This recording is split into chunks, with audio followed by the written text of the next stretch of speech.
In K-pop, idols leave agencies all the time. Contracts end, groups disband, and companies move on to new projects. From the outside, departures appear normal, even expected. Fans see farewell posts, quiet announcements, and sudden goodbyes so often that leaving itself no longer feels unusual. What is rare is leaving well. Not staying famous, not staying loved, but leaving with control. Most exits happen under pressure. Legal disputes, frozen schedules, internal conflict, or silent neglect push idols toward the door. The idol leaves, but the system remains intact.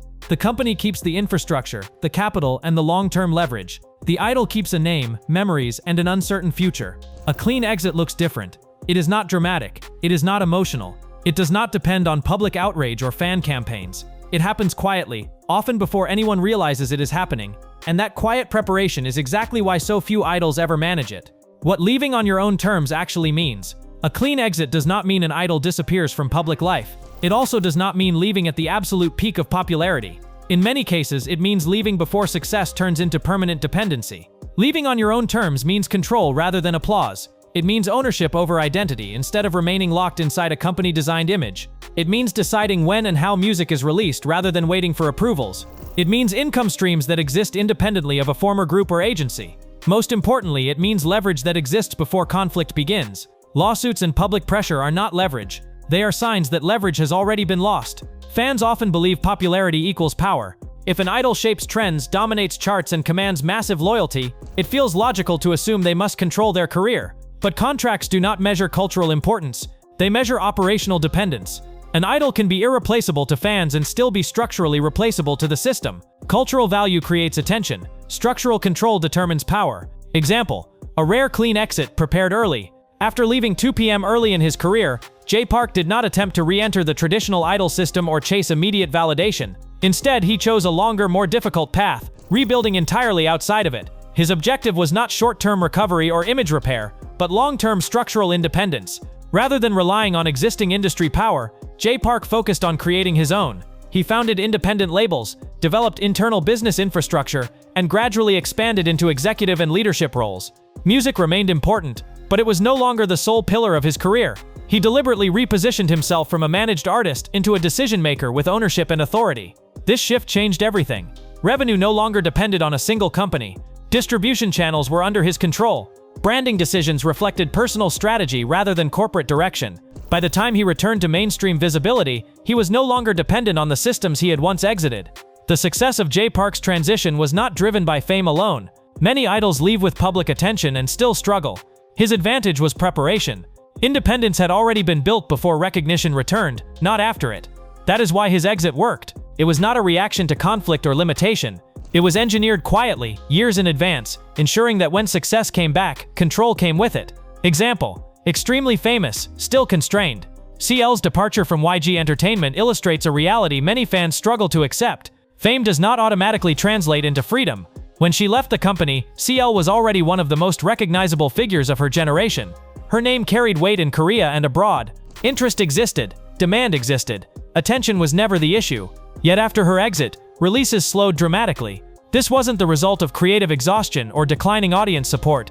It happened because the systems that convert visibility into momentum were still anchored to her former agency. Her public presence remained intact. Her operational autonomy did not. Building an independent career requires more than recognition.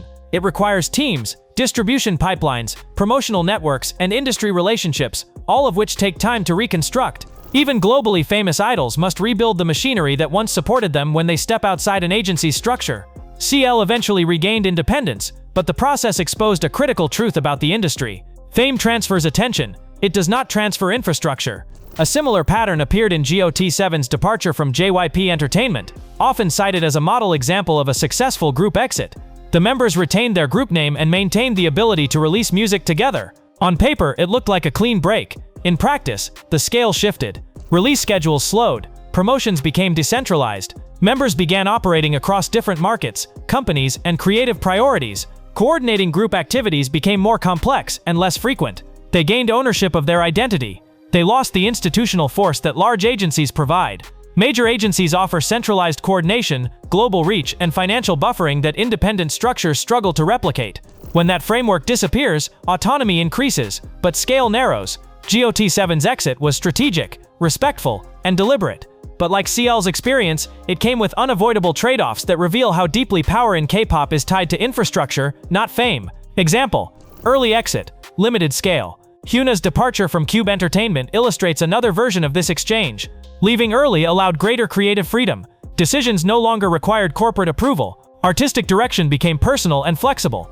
Without major label amplification, reach depended more heavily on personal branding. Promotions became selective. Visibility narrowed. More ownership came with less reach. This trade-off is consistent across the idol industry. The pattern that connects every case. Across all of these cases, one pattern remains consistent. The idols who exit best are not the most famous. They are the least dependent at the moment they leave. External networks are built. Identity shifts away from a single group or agency. By the time conflict becomes visible, the exit is already prepared. Most idols never reach this position because the system discourages it. Peak fame usually coincides with peak dependency. The more successful an idol becomes, the more embedded they are. Clean exits require preparation while success is still rising, not after it begins to fade. Most idols never reach the narrow window where success, leverage, and independence exist at the same time. By the time conflict appears, dependency is already locked in. In K-pop, the cleanest exits are not earned at peak fame. They are engineered long before it. If this gave you a clearer way to think about idol exits, leave a comment below and subscribe for more industry breakdowns like this.